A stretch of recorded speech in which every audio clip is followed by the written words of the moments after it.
এই হচ্ছে আমার অ্যাভিয়ারি। প্রায় 20 দিন সময় লাগছে পুরাটুকু কাজ শেষ করতে। আজকে মোটামুটি কাজ শেষ হয়ে গেছে। সো আজকে থেকে হচ্ছে আমি পাখি ট্রান্সফার করা শুরু করব। ভিতরে সমস্যা হচ্ছে আইপিএসটা এখনো সরানো হয় নাই। আইপিএসটা আমি 2-1 দিনের মধ্যে সরাই দিব, কিন্তু এর মধ্যে আমি ডাবগুলা কে এখানে ট্রান্সফার করতে যাচ্ছি।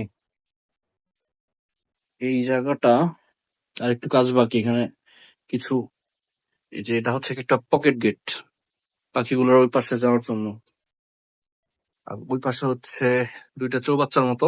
একটাতে আমি মাটি দিয়ে গাছ টাছ লাগাবো, আর একটাতে পানি দিয়ে মাছ টাছ রাখবো।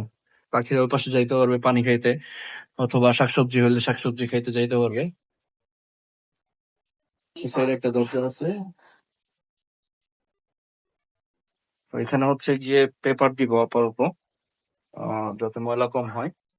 আর পরে হচ্ছে এখানে ম্যাট্রেস অথবা অন্য কোনো একটা ব্যবস্থা করতে হবে। আপাতত যেহেতু আমি ঘুঘু গুলাকে ট্রান্সফার করতেছি, সো এখানে আমি আপাতত পেপার দিয়ে চালাবো।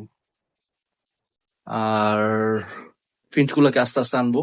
এদিক দিয়ে হচ্ছে ফিঞ্চের বাসাগুলো থাকবে। I am just starting out. বাকি যখন কাজগুলো করবো একটা একটা করে সব আপনাদের সাথে শেয়ার করব। আর হচ্ছে আমি ইগারলি ওয়েট করতেছি, এখানে আমি একটা ঝর্ণা বানাবো।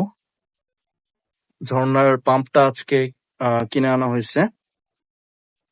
সো ঝর্ণার পাইপ পাই নাই আমি এখনো, তাই লাগাইতে পারি নাই।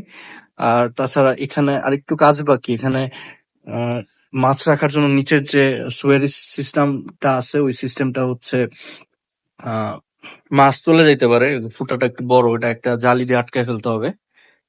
সেটার জন্য হয়তো আরেকদিন সময় লাগবে, যেহেতু সিমেন্ট শুকাইতে একদিন সময় লাগে। তারপর আমি এখানে পানি দিয়ে এটা ডিটক্সিফাই করা শুরু করব, পিএইচ এর লেভেল মেনটেন করা শুরু করব। আর মাটির এই সাইডটায় পানি উঠে থাকতেছে, এটা আমি 45 করে 45 ডিগ্রি অ্যাঙ্গেল করে হচ্ছে 3টা ড্রিল করব, যাতে পানিটা নিচে নেমে যেতে পারে। তারপর হচ্ছে এখানে প্রথমে মাটির স্তর দিব একটা। মাটির স্তরের উপর গোবর থাকবে, গোবরের উপর আবার মাটি, তারপর শাকসবজি, তারপর আবার মাটি, তারপর হচ্ছে চা পাতা, তারপর আবার মাটি, এভাবে দিয়ে দিয়ে কম্পোস্ট সার তৈরি করব।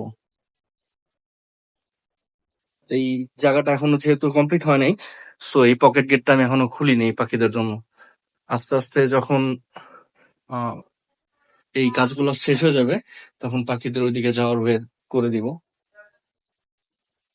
আর আমি এমন কিছু গাছ লাগাইতে চাচ্ছি যেখান থেকে পাখিরা মাঝে মাঝে সফট ফুড নিজেরাই খাইতে পারে, পোকা টোকা খাইতে পারে, অথবা গোসল করার জন্য হইলো এখানে আমি একটা পাটাতনের মতো দিব, পাখিরা যাতে গোসল করতে পারে। এই তো, এই পর্যন্ত আজ। নেক্সট আবার যখন কোনো পাখিকে এখানে দিব তখন দেখা হচ্ছে।